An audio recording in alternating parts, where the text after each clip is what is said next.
Assalamualaikum warahmatullahi wabarakatuh. Apa kabar semuanya? Salam Anak-anak? warahmatullahi wabarakatuh. Sehat semua anak-anak ibu hari ini. Baik, sebelum kita mulai materi kita hari ini, kita berdoa dulu dipimpin oleh ketua kelas. Silakan membacakan doanya. Berdoa dimulai. Bismillahirrahmanirrahim. Raditu billahi robba. Bismillahirrahmanirrahim.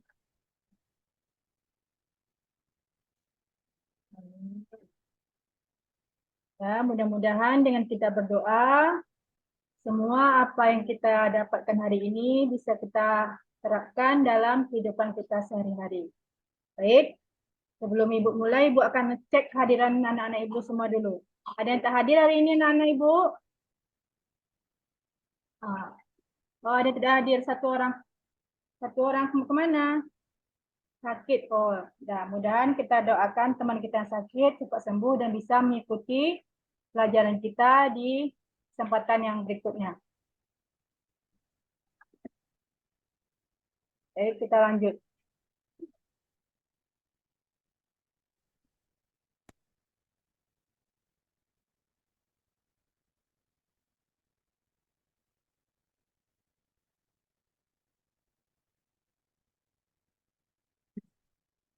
Ya, tadi kita sudah berdoa, Ibu sudah mengasuh anak-anak Ibu yang datang hari ini.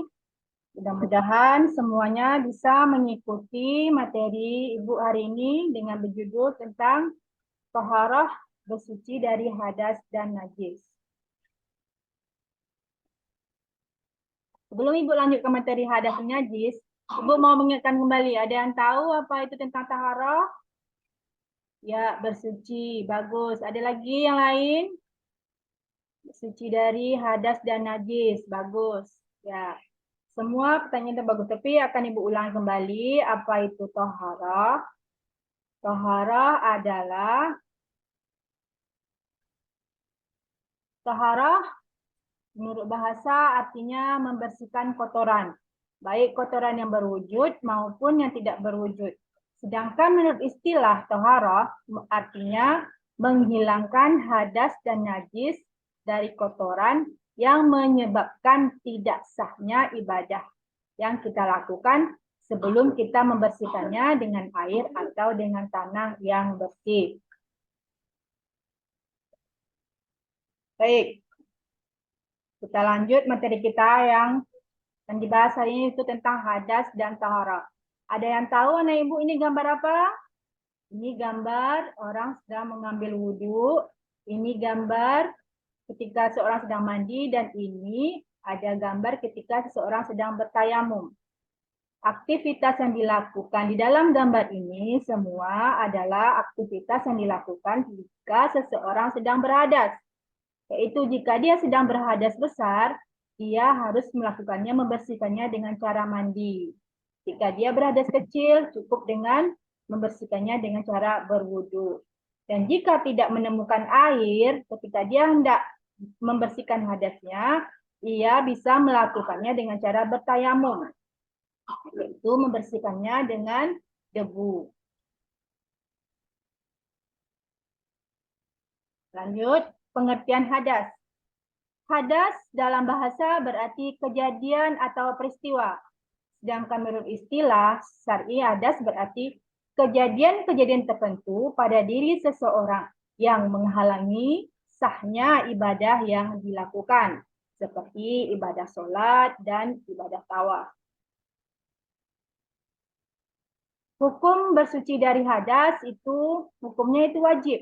Karena orang yang berhadas, ibadah yang dilakukannya sebelum ia membersihkan tidak akan sah dan tidak akan diterima oleh Allah Subhanahu wa taala. Sebagaimana firman Allah dalam surat Al-Maidah ayat 6 yang berbunyi, Ya ayyuhallazina amanu idza kuntum ila sholati faghsilu wujuhakum wa aydiyakum ilal marafiqi wamsahu biru'usikum wa arjulakum ilal ka'bain. Wa in kuntum junuban fatahhir wa in kuntum mardo aw ala safarin aw jaa ahadum minkum minal ghaiti aw lamastumun nisa. Falam tajidu ma'an fatayammamu su'idan thayyiban famsahu biwujuhikum wa aydiyakum minhu. Ma yuridullahu liaj'ala 'alaikum min haraju walaki yuridu liyutahhirakum wal yutimma ni'mah 'alaikum la'allakum tashkurun. Artinya dari ayat di atas, wahai orang-orang yang beriman, apabila kamu hendak melaksanakan sholat, maka basuhlah wajahmu dan tanganmu sampai siku, dan sapulah kepalamu dan basuhlah kedua kakimu sampai kedua mata kaki. Jika kamu dalam keadaan junub, maka mandilah. Dan jika kamu sakit atau dalam perjalanan atau kembali dari tempat buang air atau menyentuh perempuan, maka jika kamu tidak memperoleh air, maka kamu tidak memperoleh air, maka bertayamumlah. Bertayamumlah dengan debu yang baik dan suci. Usaplah wajahmu dan tanganmu dengan debu itu. Allah tidak menyulitkan kamu, tetapi Dia hendak membersihkan kamu dan menyempurnakan nikmatnya bagimu agar kamu bersyukur. Sampai di sini anak-anak ibu paham tentang hadas? Ya, bisa mengulangnya kembali. Coba Fitri ulang kembali apa itu hadas, nak? Hadas adalah peristiwa.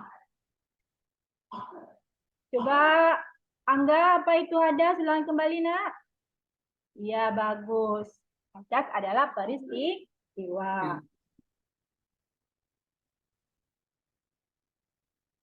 Baik, Ibu akan lanjutkan kembali ya. Bahwa hadas itu ada dua. Yang pertama disebut dengan hadas kecil. Yang kedua disebut juga dengan hadas besar. Hadas kecil adalah sesuatu kejadian pada diri seseorang sampai ia melakukan wudhu atau tayamum karena alasan yang dibolehkan oleh syarak. Hadas, hal-hal yang menyebabkan seseorang berhadas kecil, yang pertama itu sesuatu yang keluar dari dubul dan kubul. Yang kedua, bersentuhan langsung antara kulit laki-laki dan perempuan yang bukan muhrim. Yang ketiga, menyentuh kemaluan dengan telapak tangan. Yang keempat, hilang akal, seperti gila atau mabuk. Sedangkan hadas besar adalah hadas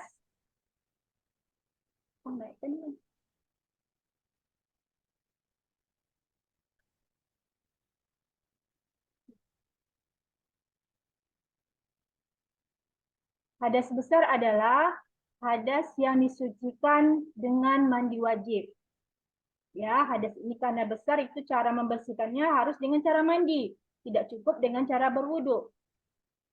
Ya, kalau dia berhadas kecil cukup ia melakukannya dengan cara berwudu, maka hilanglah hadas yang ada pada dirinya.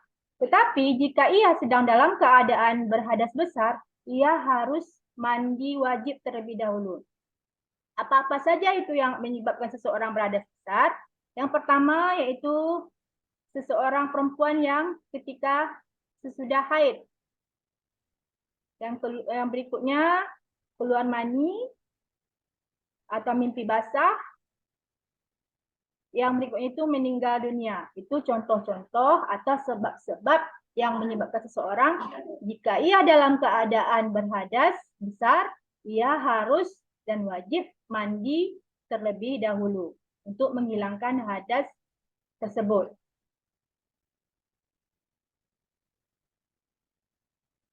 Sampai di sini ada pertanyaan anak ibu tentang hadas?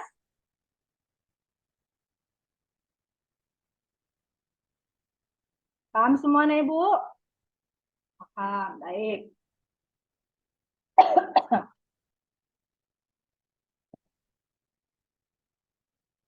Nah, sekarang kita lanjut ke materi kita yang berikutnya tentang najis. Ada yang tahu ini gambar apa? Ini gambar seorang bayi yang pipis dan ini adalah gambar percikan darah dan ini adalah gambar seekor anjing. Tiga gambar ini menggambarkan bahwa jika seseorang terkena najis yang namanya najis ringan, dan juga najis sedang, najis berat, dia harus membersihkan tempat atau apa terlebih dahulu untuk dia melakukan ibadah.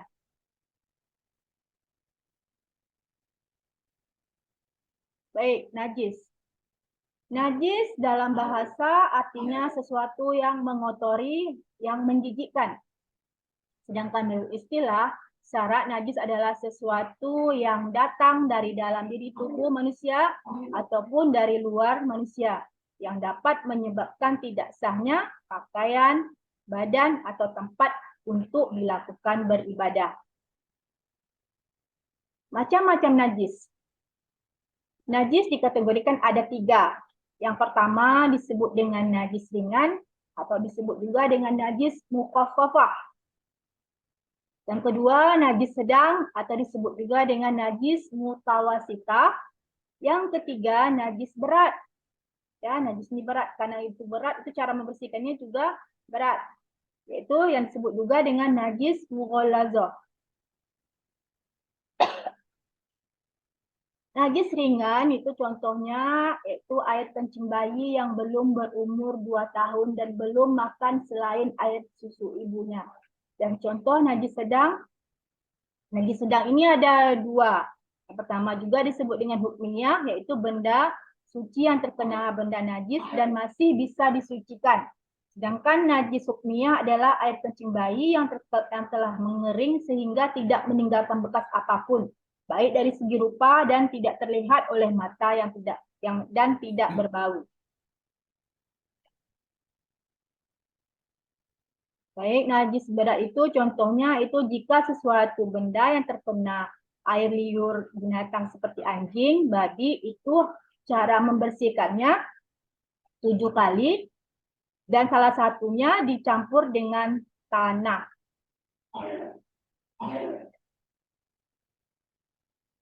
Nah, ini gambar tentang najis mukhaffafah, yaitu najis ringan, air kencing anak laki-laki yang berusia 2 tahun, hanya cara dibersihkannya cukup dipercikkan dengan air jika terkena najis tersebut. Sedangkan najis mutawasitah, cara membersihkannya dengan air mutlak ya hingga hilang bau, warna dan zatnya. Yang ketiga, najis mughallazah dan najis berat itu cara membersihkannya yaitu 7 kali dengan air dan salah satu hendaklah dicampur dengan tanah. Hikmah seseorang jika bersuci dari najis yaitu untuk memelihara kesehatan, untuk memelihara kesehatan rohani, untuk memelihara sikap dan akhlakul karimah.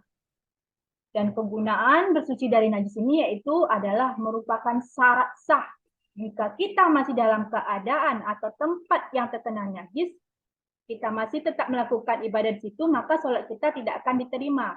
Karena masih ada kotoran yang menempel di sekitarnya. Sehingga kalau badan kita, pakaian kita, jika masih terkena najis dan belum dibersihkan, maka ibadah yang kita lakukan tidak sah.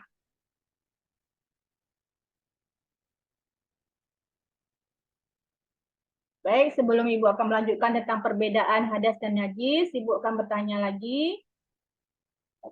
Coba anak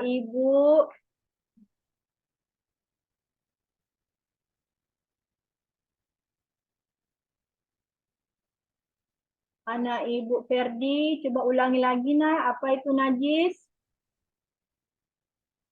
Najis dalam bahasa mengotori, menjijikkan. Bagus. Coba lagi anak Ibu Anis. Ya, bagus. Berarti anak Ibu sudah paham semua ya tentang pengertian hadas dan najis.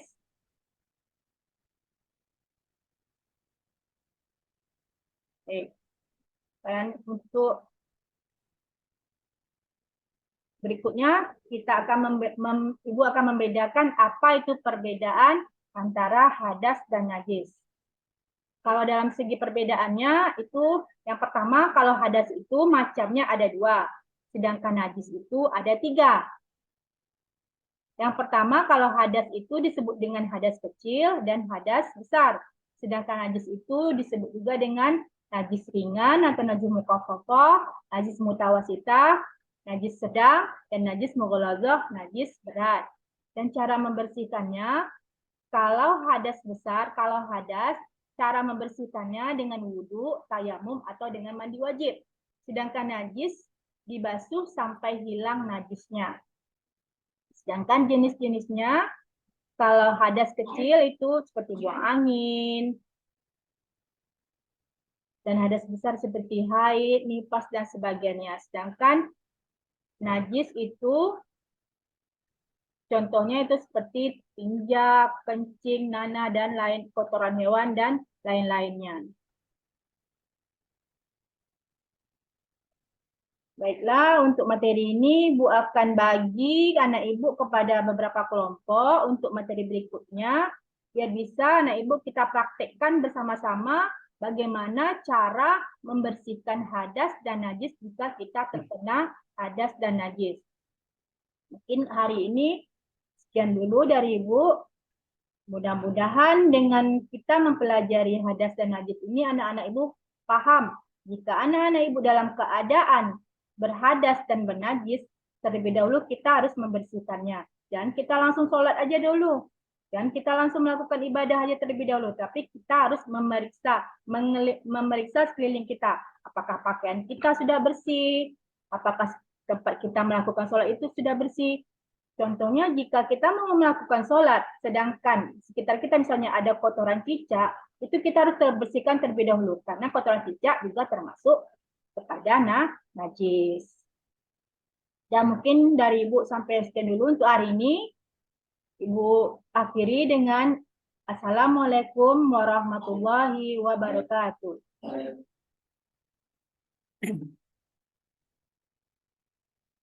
Assalamualaikum warahmatullahi wabarakatuh. Baik, Bu. Ya, Sudah Pak. selesai ya? Sudah, Pak. Ya, baik. Ibu kemarin buat modul project tidak? Modul project yang PBL yang apa tuh, Pak? Bukan, Pak? Iya, buat enggak? Buat, Pak. Ada buat atau buat ya? Atau ketika menyusun RPP itu kan ada ditambahkan disertakan modul project ya? Iya, ada, Pak. Baik, itu gimana lah Ibu? Coba ceritakan Ibu membuatnya seperti apa? Menyusun profilnya, tujuannya, aktivitasnya, asesmennya. Oh, Bisa diceritakan sedikit? di modul ajar, Pak. Iya. Yang pertama itu kan instansi kita dulu nama sekolah, satu tahun pelajaran, Ya. semesternya, fase, dan elemennya, Pak. Oh, ya. Bagaimana Ibu menentukan eh, tujuan tujuan pembelajaran di situ? Atau asesmennya seperti apa Ibu membuatnya? Cara membuatnya?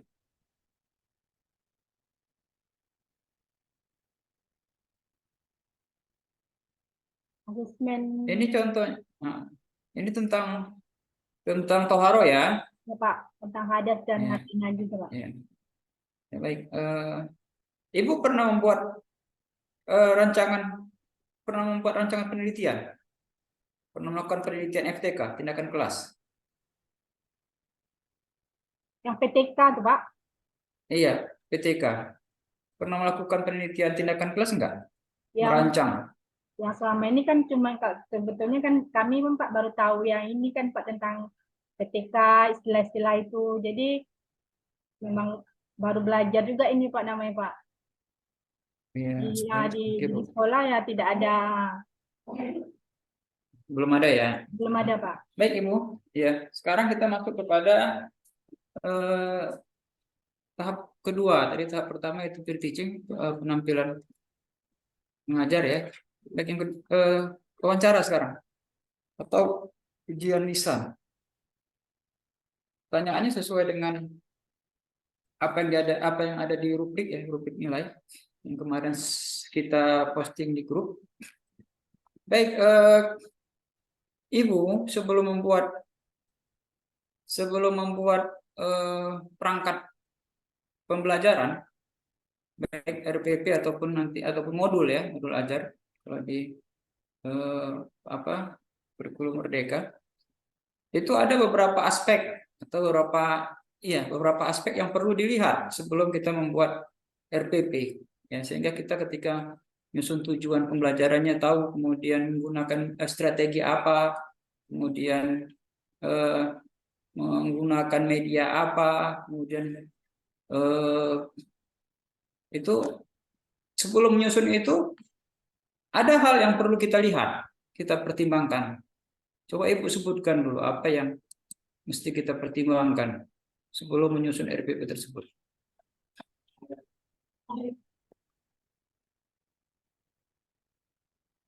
Apa yang mesti kita lihat? Melihat situasi kondisi sekolah, Pak. Oke, ada lagi? Betul itu. Melihat suatu kondisi sekolah. Ya, apa lagi? Sarana prasarana ya, Pak. Ya, itu termasuk dari kondisi sekolah, termasuk sarana prasarana, betul. Karena mempengaruhi bagaimana kita menentukan medianya, betul. Ada lagi? Ada lagi yang paling utama dari situ apa? Melihat Sekolah, Pak. kondisi peserta didik, Nah, ya kan? iya, Pak. Kalau peserta didik kelas 1 tidak iya, misalnya kita kasih kita kasih mata pelajaran bahan ajarnya tentang nikah misalnya, tolak cerai, ya, itu kurang pas, tidak pas. Bisa saja tapi tidak pas. Ya. Itu juga kita kasih dia tentang apa? Kita ambil masalah toharo misalnya, kita kasih tentang eh, apa? Tentang metode strategi pembelajaran yang tak bisa terjangkau mereka. Jadi, juga kita lihat eh, apa kondisi apa Kondisi sekolah. tadi? Peserta Kondisi didik, Pak. peserta didik, ya, peserta didik. Peserta didiknya ini pakai kecenderungannya apa? Nah, itu ya. Perlu juga kita sesuaikan kecenderungannya, ya. Jadi peserta didik ya, itu perlu diperhatikan dalam membuat RPP. Baik. Untuk menguasai peserta didik ini maka diperlukan teori pembelajaran atau teori belajar. Ya. Teori pembelajaran ini atau teori belajar ini bagi peserta didik yang digunakan untuk mencapai tujuan pembelajaran ini banyak, ya, banyak. Ibu pernah dengar teori pembelajaran atau teori belajar apa saja yang ada? Ibu dengar, coba sebutkan. Yang apa tuh ada 4, Pak. Apa saja? Yang ingatnya 4, Pak. Apa saja tuh, Bu? Behaviorisme, kognitivisme, konstruktivisme, sama humanitisme, Pak. Hmm. Baik. Untuk coba sebutkan di antara tadi ada behavioristik, ya, ada kognitif dan ada teori belajar konstruktivistik. Ketiga itu sajalah dulu, ya, atau humanistik bisa juga 4. Di antara itu mana yang cocok untuk yang apa? Yang lebih Ibu anggap digunakan dalam kurikulum Merdeka Belajar? Oh, behaviorisme, Pak. Perubahan tingkah laku, Pak. Perubahan Tingkah laku, Pak. tingkah laku. Apakah tidak semua teori itu merubah tingkah laku? Merdeka Belajar, perubahan tingkah laku. Kurikulum K13, Kurtilas juga merubah tingkah laku. Ya, ya baik. Ya. Jadi kurikulum 13 dia kemana kurikulum 13? Dia memberi kebebasan peserta didik untuk berkreativitas mendapatkan ilmu dari manapun itu ya. Seperti itu ya. Ya, kalau dia behavioristik itu kan dia lebih cenderung kepada hasil ya. Dia memfokuskan kepada hasil belajar.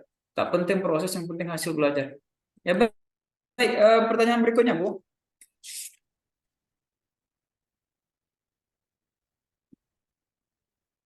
Eh, Ibu tadi membawakan materi ajaran tentang toharo.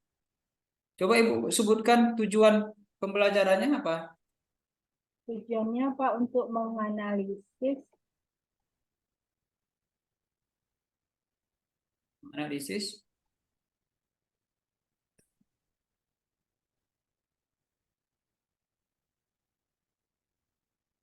Apa tujuan pembelajaran yang Ibu cantumkan? Yang Ibu tuju dalam mengajarkan toharo ini.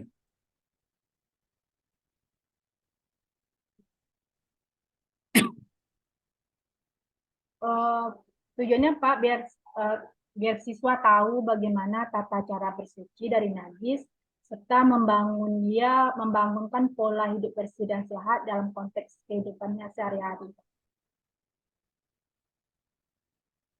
Baik, apa? Menganalisis atau mau Tata cara memahami bersuci, atau apa? nah, Apa? memahami tata cara bersuci dari hadas dan najis Pak untuk membangun pola hidup bersih Pak dan sehat dalam konteks Oke. kehidupannya sehari-hari. Apakah tidak sampai mereka mampu untuk melakukan? Ia Pak mampu memahami tentang tata cara bersuci dan najis serta membangun pola hidup bersih dalam kehidupannya sehari-hari juga Pak. Baik.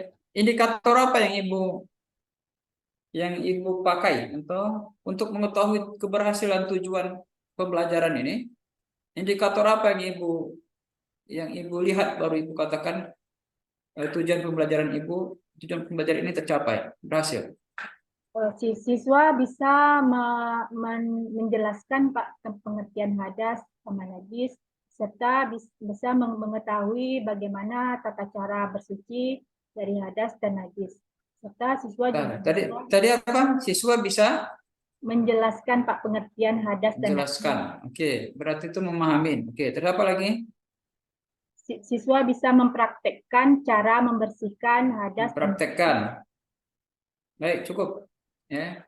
Berikutnya,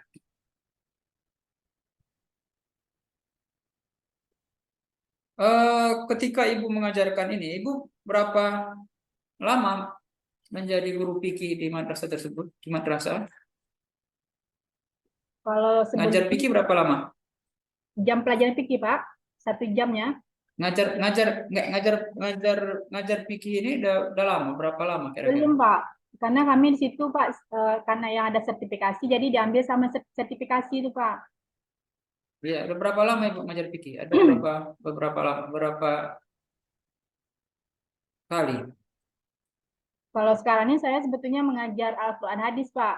Karena untuk Hmm. TPG ini kan yang linear dengan jurusan saya, makanya ngambil fikih nih, Pak.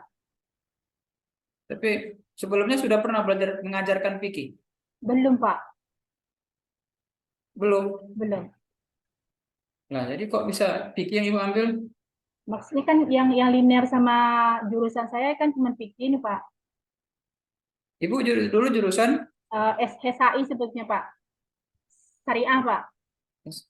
Oke. Eh, Langsung lah pertanyaan berikutnya kalau gitu. Eh, Berarti belum pernah Ibu mengajarkannya, ya? Kalau belum pernah, nggak bisa kita juga kita tanya. Eh, Baik. Tentang apa ini? Tentang praktek mengajar tadi. Ya, Pak. Ibu mengajar Toharo ini, menurut Ibu pakai metode atau strategi pembelajaran apa yang baik, yang bagus, yang tepat?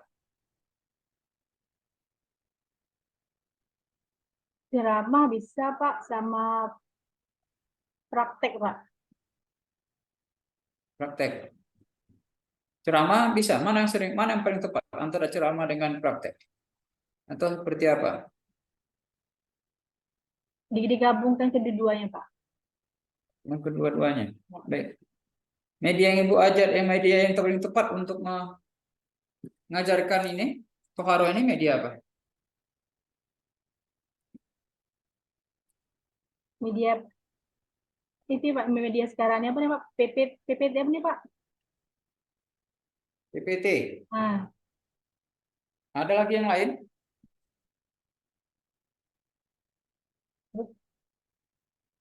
Baik, berikutnya untuk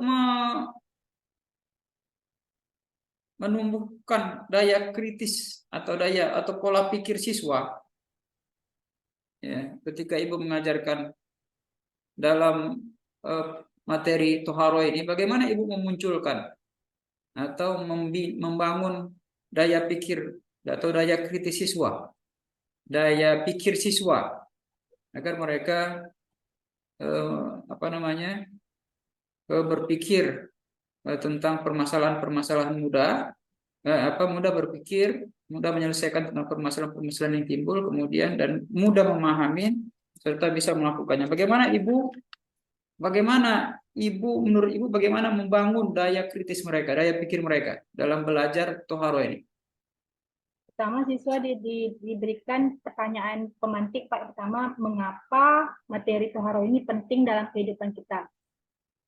Yang berikutnya Pak, apa yang membedakan biar siswa tahu apa yang membedakan apa perbedaan antara hadas sama najis.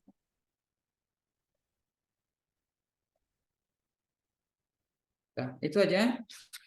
Berarti Sama, pertanyaan timbul dari kita ya. ya Pak, Ya, kita mengajukan pertanyaan, mereka menjawab seperti itu ya. ya Pak. Baik, berikutnya ini yang dua yang terakhir. Dua lagi habis itu selesai bisa.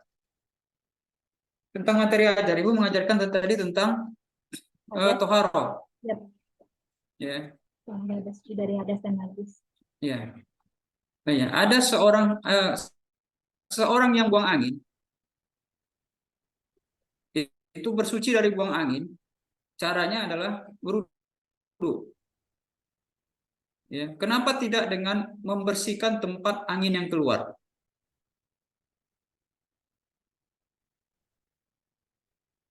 Kenapa dengan berwudu? Karena cara membersihkan hadas itu harus dengan cara berwudu. Kecuali kalau najis, Pak. Najis kalau kita kena Iya, najis, wudhu kita tidak batal. Yang tidak sah itu tempat yang terkena itu, Pak. Wudhu tetap sah. Kalau hadas itu caranya harus dibersihkan dulu dengan cara berwudhu. Dengan berwudhu kan juga berarti wudu membersihkan ya, berarti buang angin itu hadas atau najis? hadas, Pak. Hadas. Angin yang keluar itu najis kah atau tidak? Itu kan kalau ya keluar itu kan keadaan dia tuh ya Pak yang menyebabkan dia tidak sah melakukannya Pak. Iya, pertanyaannya Iya, angin yang keluar iya, itu iya najis Pak. atau tidak? Kotoran Pak, ya. Tapi dia tidak Angin keluar. angin yang keluar Iya, itu adalah najis. iya Pak. Kalau najis berarti Kotorannya. mesti dibersihkan Iya sampai Pak. hilang bau, Nah, rasa dan warnanya. iya Pak. Iya. Angin yang keluar najis atau tidak? Kalau angin itu kan tidak Hah? kelihatan Pak ya. Kecuali kotorannya Pak. Iya, Nah, iya, najis najis atau tidak angin yang keluar itu? tidak kelihatan ya Pak ya. Iya Pak najis. Najis. Najis berarti mesti cebok, mesti dibersihkan. Ya kan kalau kita Itu dibersihkan. Ih, Najis, kalau najis berarti mesti dibersihkan. Kalau terirup kita mesti dibersihkan. Kalau kena rambut kita atau pakaian kita mesti kita bersihkan. Itu seperti itu, angin yang keluar. tidak Pak. Tidak, tidak kan? Tidak Pak. Berarti tidak najis. Iya iya iya Ya Pak. kan, Iya. tidak najis. Iya. Ya, baik, selesai pertanyaan Nisan. Coba sekarang Ibu ambil Al-Quran.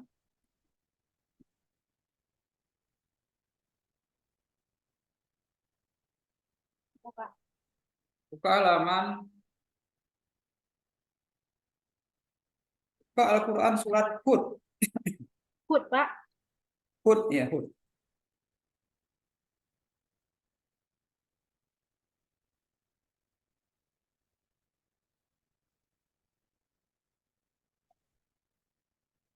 Pak.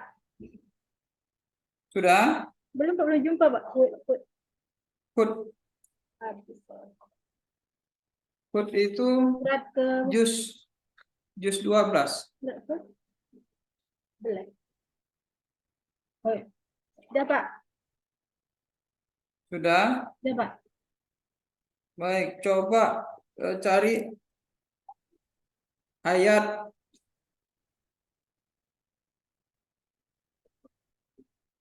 ya. Coba cari ayat 42. 43.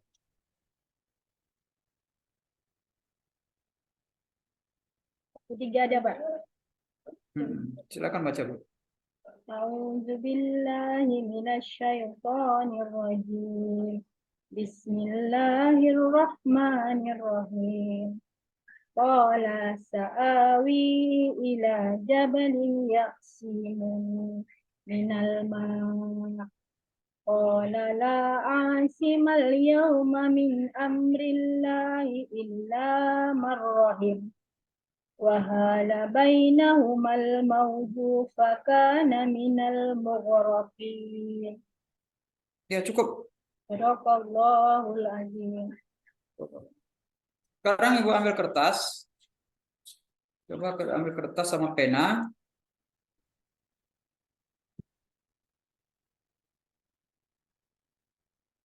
Udah?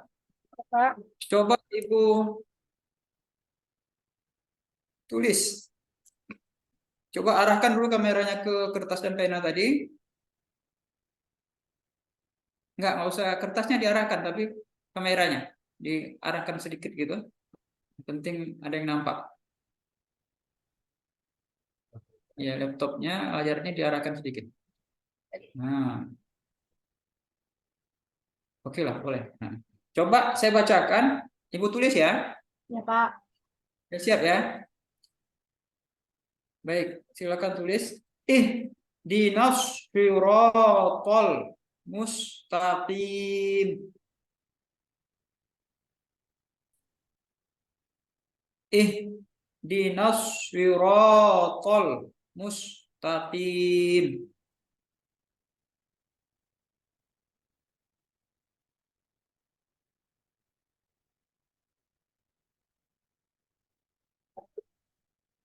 Bisa, Bu? Sudah? Ihdinas siratal mustaqim. Sudah. Kalau sudah silakan ditunjukkan ke kameranya, ke monitornya. Ditempelkan aja dengan dekat. Biar nampak saya. Coba sirotol. Ih, Nas ihdinas sirot. siratal mustaqim. Dinas. Ihdinas siratal mustaqim.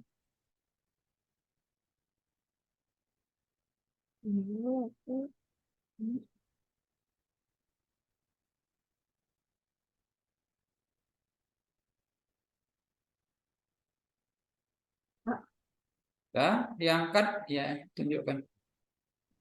Dinas yang mana nih, Bu? Yang di bawah Yang Pak. bawah ya? Ya. Oh ya. Baik, baik, cukup. Ya, cukup. Baik, alhamdulillah dengan berakhirnya ujian tahap yang ketiga, yaitu tahap ujian tulis, maka alhamdulillah Ibu telah melalui ujian komprehensif ya. Jadi segera Ibu rekamannya di linknya di rekamannya di-upload ya.